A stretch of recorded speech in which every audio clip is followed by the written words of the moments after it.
від тих музейників, які принаймні знають цю колекцію, вже нікого немає. Всіх уже замінили. Теж дуже цікавий факт. Ті адвокати, які вони практично не приховуючи говорять про те, що це вже російське надбання.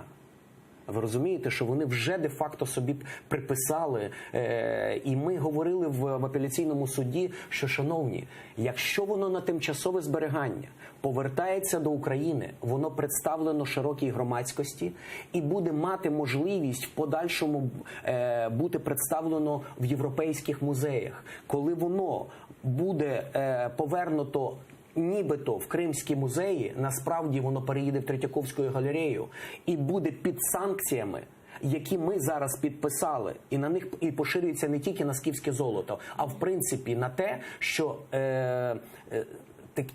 оскільки порушуються права і оскільки не дотримуються прав і європейських, і українського законодавства, то з цими музеями не можна співпрацювати. Колекції не можна експонувати в тій чи іншій європейській країні. Себто воно буде закрито для світового ока. Це надбання взагалі, звичайно, народу України, держави Україна, але воно є для всього світу.